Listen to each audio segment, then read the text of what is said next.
I like to think about people pleasing and the relationship with your intuition as being like your best friend. She offers you advice and she's telling you what's up. She's got your total best interests in mind, and you keep telling her to shut up and you keep ghosting her. You keep ignoring her advice. She's going to stop talking to you. And so that over time is what people pleasing does. And it's really a fancy way of outsourcing your self-worth.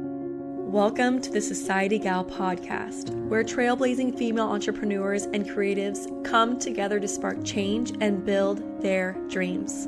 This is where your passion meets purpose, and together, we're crafting a future where everyone has the tools to succeed.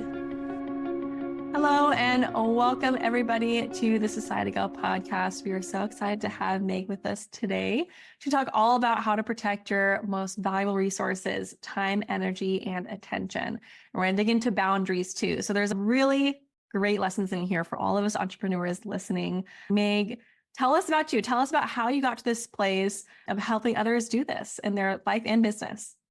Yeah, thank you. I'm so delighted to be here. So my story is actually, I'm sure everybody has a version of this story. You are working to achieve some sort of conventional success and you get there and you're like, this isn't really what I want. So my story is a variation on that theme. I have a psychology degree, a PhD. I worked for a policy research firm for 10 years and I just got really burnt out. It's the same story, right? You work yourself so much. I got so burnt out that I started working with a coach, and she asked me what we should work on. And I said, I really want to start helping other women with this same sort of thing. I started a side hustle and it grew from there. I had a moment where I was like, I absolutely do not want to do my 9-to-5 anymore. I want to do this other thing. I want to help women and hopefully prevent them from getting to that advanced stage of burnout that I was at. I just felt really separated from what I think I was put here to do. And that's the mission, my entire coaching philosophy, helping reconnect women with the path and with the things and ideas and people that light them up. Yeah, pretty standard burnout story, but that's what brought me here. Awesome. I love that. And I love how you have your past experience in psychology too, that all that knowledge contributes to where you are now. At the beginning, I'll be honest, I was like, oh man, I feel like I'm starting over. As I started to get more into the entrepreneur journey, I was like, oh no, I know all about that. Let me pull that in. I would recommend to anybody listening, if you feel like you're starting over, there's no such thing, because you can always weave together your skills and your experiences. Yeah, exactly. Just harness them and focus them in a different way. Exactly. I love that. Awesome. So let's talk a little bit about people pleasing, because I know this is a really big one, especially for us women entrepreneurs. I'm sure that's a lot more common in women entrepreneurs that we struggle with being in this entrepreneur world. Why is people pleasing so damaging to us long term? Because oftentimes I think we're always in the moment, just here, but looking at the broader spectrum of our business, of our life, why is it something we need to work on now? Yeah. Okay. So the real reason that people pleasing is so damaging to us long term is because it really severs our connection with our intuition.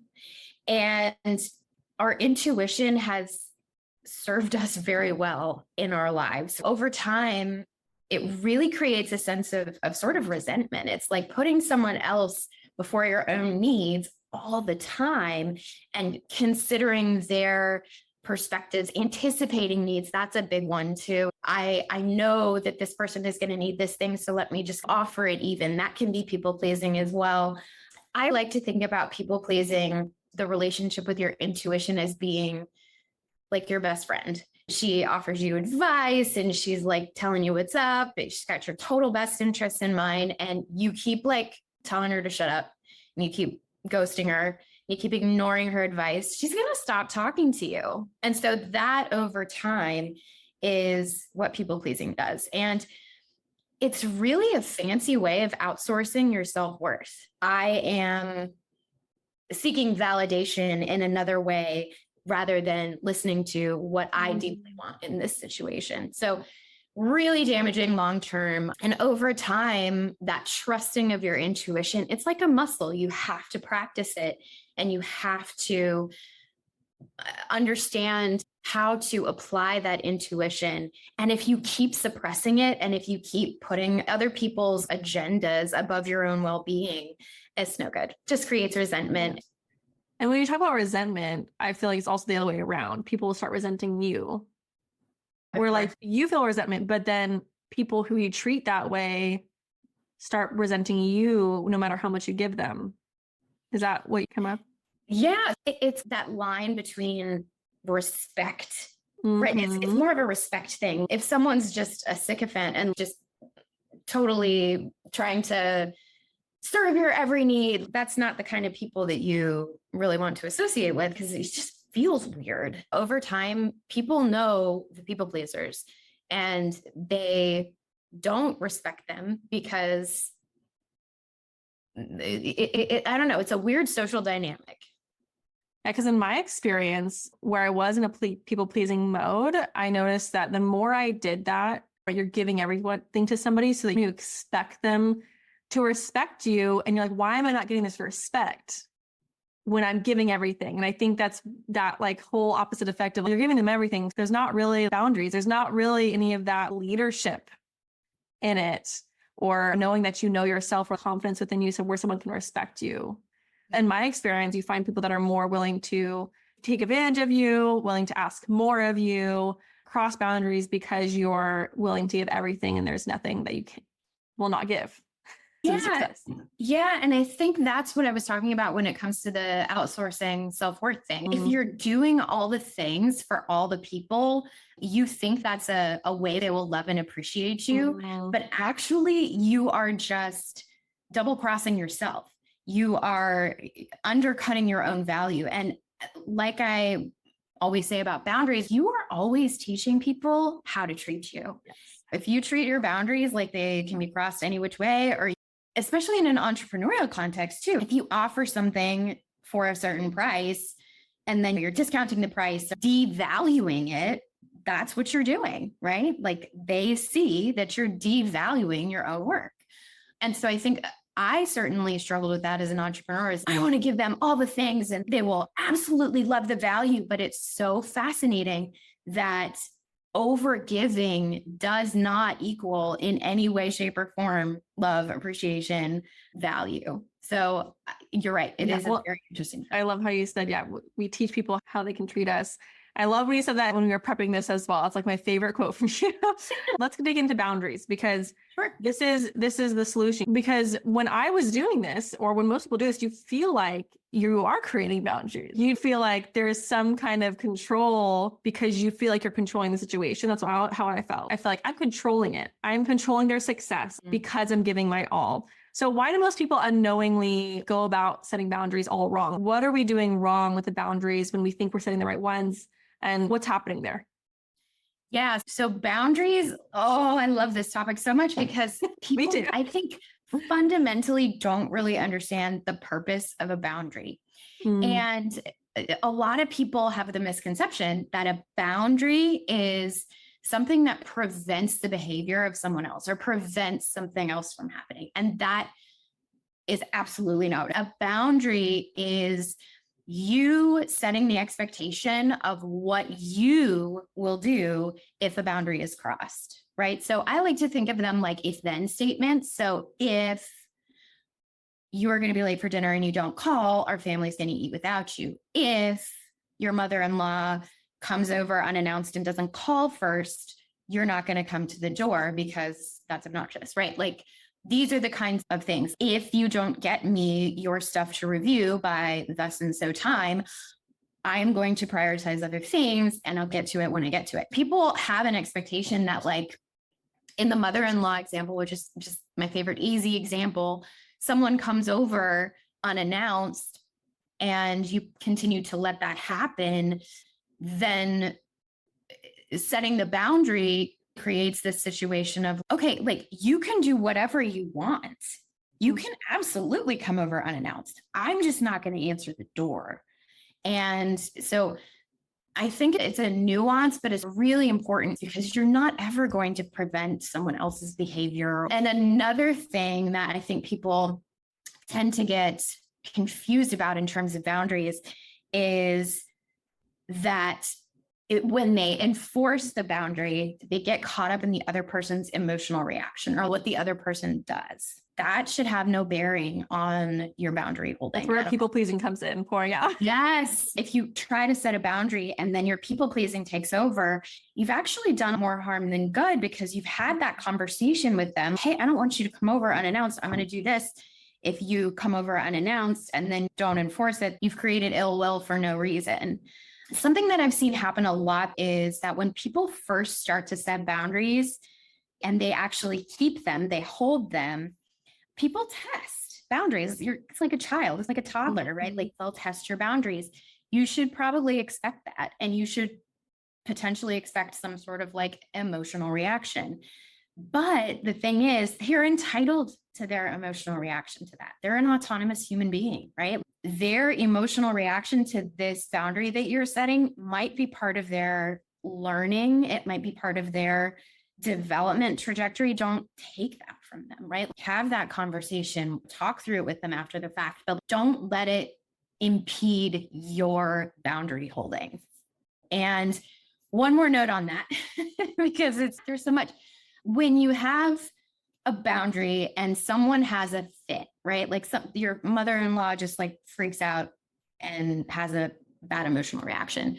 A lot of times, especially if you're a people pleaser, you feel compelled to craft a situation in which her positive emotional reaction is more likely. So you try to create a situation where the other person won't be mad at you or won't be annoyed with you or could not possibly potentially have any issue with it at all.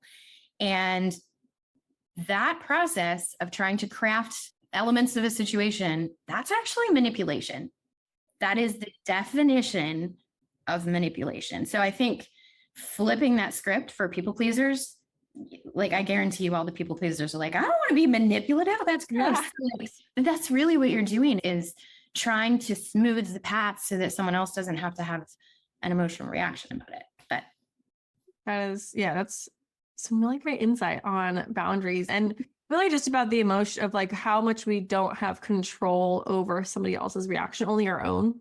Mm-hmm. And I think, oh my gosh, there's so much of us that just want to make sure everyone feels good, make sure they act well. And you know what? There's so much freedom which we're going to talk about in a minute, but there's so much freedom when you do it correctly, because people will respect that, and you start disconnecting this. If they react like this, is just how, if then, and I love how you explain that. If this happens, and this is what I'm going to do. And I love an example you gave when we were talking before, like a work example, which I think applies to everyone who's on here too, is, for example, a lot of us have like working hours. A lot of us entrepreneurs work 24/7. And a lot of things that I've done in my own business is create actual, like Monday through Thursday, at this time I'll reply within 36 hours. And setting those like little things up really helps people respect that. And I feel like all of us need to feel like we have to reply within 2 seconds or else someone's going to get mad and all these things. Yeah. And I feel like that's an expectation. I think there's also in the entrepreneur world, we feel like there are these expectations that we must follow. Mm-hmm. And so we think, oh, there is something that just a rule that we have to follow. And that's just not true. We can create our own business and how we want it to be set up and our own boundaries. We have a lot more control over that than we think. Here. And I feel like that's a lot of the reason that entrepreneurs get into the entrepreneurial space too, is so that they can have the time and all this stuff. Yeah, I worked with a client recently who was really struggling with setting boundaries. And one of the things that was really bothering her was she worked a modified schedule so she could drop her kids off and pick them up. So it was super early skewed in her organization. And she just really wanted to drop her kids off, come back and have an hour and just be able to decompress and do professional development, do quiet reading, like work stuff, but not be on Teams, not be on email, whatever. And so we worked together and she's like, I feel if I could just have until 7:30 a.m. and then I'll start responding to emails. And it's literally as simple as putting up a note on your team. Say, I'm online. You may see me online, but I'll respond to your message at 7:30 when I get online. Or if you want to leave at 5:00, it's like someone brings you something at 4:45 p.m. to review, and you're like, oh, you know what? I actually sign off at 5:00. So I'll get to that first thing in the morning. That'll be the first thing that I review before anything else. Just little things like that. Like, they do not have to be these monumental things, but the act of creating a boundary and sticking to it makes you so powerful. And I know people pleasers in particular are really reluctant to hold boundaries because, especially in a work context or an entrepreneur context, because they fear what might happen if they do hold this boundary. But if you think about, I love this example, and this is not mine. I did not come up with this example, but I love this idea that you're adopting the mindset of a CEO. Mm-hmm. So if you think about just your average run-of-the-mill CEO at a corporation somewhere, they absolutely do not accept everything that comes across their desk. They do not approve everything that comes across their desk. They say no a lot. They ignore a lot. And nobody is looking at them being like, oh my God, they're dropping the ball. No, they're like, no, she's got shit to do and she's got things that she needs to take care of. So we don't think anything of it. But when it comes to our own time, we need to start thinking like that, because that's when you step into your power as someone who respects their own time and respects their own energy and knows that the downstream effect of respecting your time and energy is more productivity and better results for you. And I'm not a slave to productivity, and I don't think that's the answer to anything, but it is a benefit of really guarding your time and energy. Hey, this is Dana from Societygal, and I wanted to take a quick break to tell you about the Societygal Academy, the exclusive membership that helps entrepreneurs like you launch, grow, and scale your business. Join weekly expert-led workshops, access to on-demand courses, and connect with a supportive network of go-getters just like you. Are you ready to elevate your business? Visit Societygal Academy today. Yeah, and that speaks to just like why it's so important. Like you said, it's like the single most important factor to ensuring like a sustainable work-life balance. Like you talked about, that CEO role is so important. And it's really that word's put out there in the entrepreneurial space, but really think about how it is applying to this boundary setting, and this respect and this leadership is how you show up in your business. Even if it's just you and your business, you are still the owner of the company. You still own that company. You're still leading it. You're still showing up in the world as a leader, no matter what you're doing. And people see that. Family, friends, your customers see that. And I love how you said it's just these simple things that can allow this freedom and allow this balance with our family life and our work life. And so in this world of really just a lot of like pressure to compete, pressure to work your life away. Tell us how we can set some powerful boundaries to really protect our time, energy, and attention.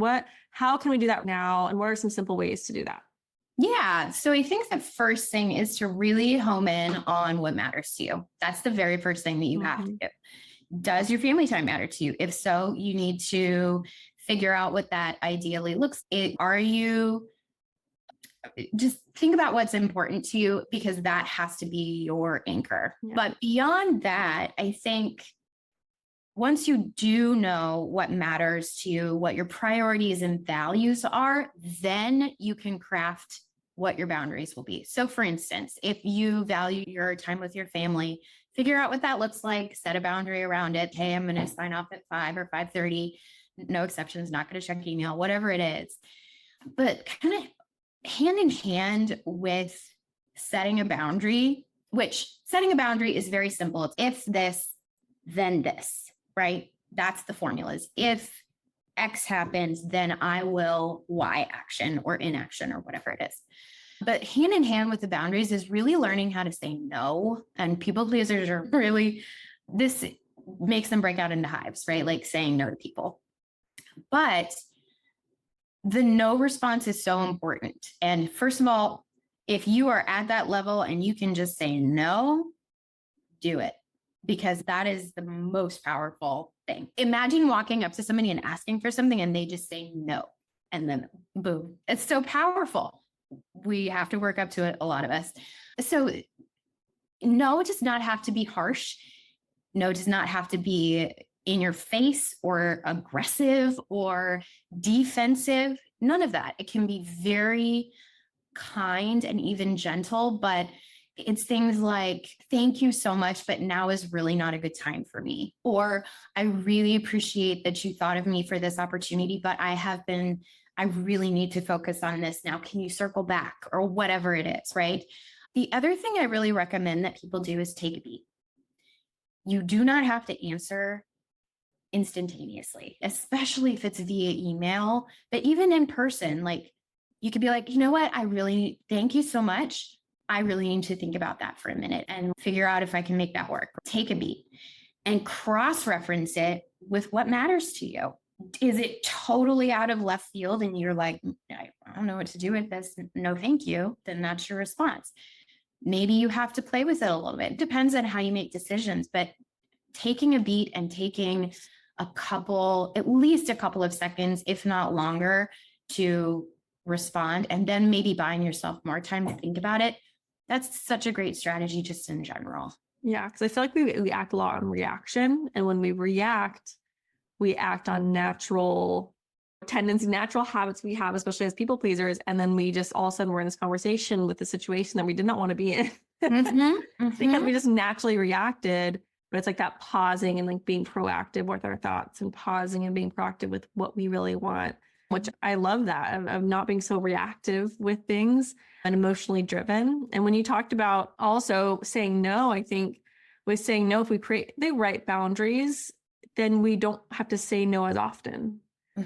Right? Like I know, for example, my mornings, I have my gym, I have my school drop off, and I have time I need to just relax and have my time before I jump into work, which I probably won't jump into work until maybe 12. And that's just a morning I've created. And those I work for, or any client, they just know I will not reply. I will not do anything in that time. And I say, not now, I'll respond. They'll get a response from me at 12 o'clock or later. And that's just something where I don't have to say no. That's just my routine. And that's what I do in the morning. And that's my space. And so I think the more you do that and people become familiar with that, there's just, you don't have to say no. It's just, that's when you're there, when that's when you're not. So I really love the more you create that boundary, create those routines when you're available. There's less no's that have to happen, I think, too. Yeah. And piggybacking on that, and also back to you're teaching people how to treat you thing, the boundaries are not there to create change in someone else, but sometimes that does happen, right? Like back to the example of the woman who I worked with that wanted to create that hour of time in her morning. She had a direct report that would hop on 15 minutes after she did or something and just totally pepper her with Teams messages. And I told her about this boundary, and she keeps messaging me. And I was like, did you respond? She's no. And then I checked in with her like a week later and I asked her about that. And I said, so is she still doing that? And she's like, no. And actually she's created her own time boundary to where she's not doing the early morning Teams thing either. And she's doing whatever kind of quiet work that she's doing. So it's really permission giving to other people too, is you don't have to do things the way that you think you have to do.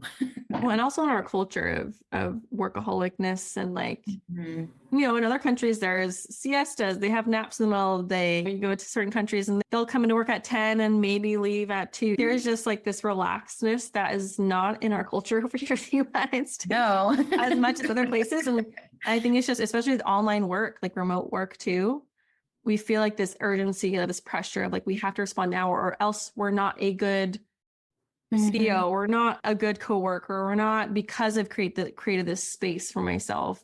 All goes back to that people pleasing of just like this invisible expectation that we all have to work ourselves to death just comes back into it. But the more experience I've had in my business and with my priorities, like you said, your priorities, you kind of like sometimes have to reflect and sit down and write out my day. When do I feel the best to work? When do I feel the best with my family? What do I enjoy the most? I love reading chapter books to my kids, right? And I don't enjoy it when I have a meeting right after. After I put them to bed, I don't want to have a meeting after I read them a chapter book. I want to read them a chapter book. I want to spend time with them. I don't want to rush them out of my room. And I want to then relax and read my own book. So it's like those kind of things where you're like, where do I feel the best? And then where can I shift this meeting or my schedule over into a different day or a different time? We just have that flexibility as entrepreneurs. And it's beautiful when you figure out you don't have to work every single day, every single second. Yeah. You have more energy when you don't. Yes. Put it into the right things, right? Like in our work, we feel more fulfilled and alive and excited. So, and it's so counterintuitive to what the culture says. And it feels wrong, right? Because we've been brought up in this hustle culture. But really, when you look at the data support, if you approach things in a more spacious manner, by reading your kids' books, by not starting your day until 12 p.m., like that means your 12 to 5 p.m. block is way more productive because you have that energy that you've restored yourself to put into your work, right? It's not about time served. If I could say one thing, that's not the game. That's not what it is. Yeah, things can wait and we can do a lot more in an hour when we're fulfilled in other parts of our life. So I love that. And before we talked about kind of like the boundary framework, which you talked about like the if then, but can you talk about that a little bit more I know you had also a kind of example as well, but just talk about the boundary framework a little more of how someone can create one kind of step by step. I know we were expanding on that, dug into a little bit more, but yeah. Yeah, sure. I want people to think about what they want to happen, ideally, right? Ideally, that would match or line up with whatever priorities and values you have, right? What do you want to ideally happen? Then you can structure your boundary around that, right? Basically, taking what you want to happen. I don't want my afternoons to be interrupted because my mother-in-law comes over unannounced. I want to be informed before she comes over so that I can be prepared for it. That is how you create a boundary, right? Or in the entrepreneurial context, if a person who wants to work with me asks me if they can have a discount, my work has value in and of itself, I will not give you that discount because me doing that devalues what I offer, my service, my expertise, whatever it is. So I think when it comes to boundaries, getting back to your question, it's really less about how you structure them, although no fair not letting people know about the boundary. You have to let them know. So like if they're involved, you can't just set the boundary and then not tell your mother-in-law about the whole calling thing. You have to inform them and have a conversation. But really, it's about the enforcement. It's not about the boundary itself. It's about how you respond and how consistently you respond to that boundary. I know a lot of women in the 9-to-5 space, in the entrepreneurial space, where they set a boundary. Hey, I'm signing off at 5 p.m. and someone comes in and they have something quote unquote urgent. And it means that they're going to have to break their own boundary to help with the urgency of this other thing. And they get frustrated and resentful when they have to stay after their specified time to help with this urgent thing, right? I set a boundary. I told you I can't stay after 5 p.m. Just this once, whatever. It's that totally shatters any hope that you have of holding that boundary, right? Because people don't believe that you've actually set it. And the consequence of not holding your boundary is that people are going to walk all over it from that moment forward. So if you have to focus on one time to hold your boundary, to just set the precedent, make it that first time. Don't let exceptions happen. If you need to adjust your boundary to be more realistic, that's fine. But like, you have to be consistent with holding it. Yeah, and communicating it. And I liked how you were talking about like discounts. I know the big thing with entrepreneurs too is like pricing and discounts and charging too little. And I think a lot of that also comes from your thoughts of how you feel about money or how you feel about yourself and how you really feel about yourself. So when someone does say, can I have that $200 cheaper or it's too much, we start to have all these, oh, I'm not worth that, or no one's ever going to buy this service. And we have these thoughts and these fears that come up. But I think it's always great to look for the evidence of when I do say no to this, there will be someone ready, right? There will be someone ready for this service, or I'm making room for somebody to have this service. Because I think what's so common in entrepreneurship is we take all of this lesser stuff and those low price things and fill our calendar up with it. Yep. Then we have no room. We have no room for a client that takes more capacity to serve at a higher price, and we have a better relationship with, because we fill it up with everybody else that were low price that we just gave into. And so I think there's always room for opportunity if we have a space for it. It's just, I think so much times because we don't have the right boundaries that we don't have that space anymore. So I think there's so much freedom in having open space for opportunities. And that's what boundaries in my life has done for me, is I have open space for opportunities. And I can say, oh, opportunity comes my way, I have time for that, because I've allowed myself to have a space for that to come my way. I think we all need to hold that in entrepreneurship, especially, is to open ourselves to opportunities and keep time open for that, or a creative project or something that's going to come our way. Yeah, absolutely. And I love that idea that boundaries are actually freeing, because we think about boundaries as being very like rigid and like putting up fences and stuff, but it's actually allowing us the freedom to operate fully as ourselves, and the other person or situation gets to operate fully as itself. It's just like, when we have attention here, this is how it goes. And again, boundaries do not have to be big, scary things. They can be gentle. They can be loving and kind, or they can be assertive and you can step into your power. Both are okay. I think it's just personal preference. Once you learn how to actually hold a boundary, it's personal preference on how it works best for you. Yeah. And just continual reflection, I think, too, just continually assessing your energy, assessing your day, assessing how you felt with this situation, not just letting things happen to us. Oh, it's just the situation. It's just how that person is. I just have to deal with it.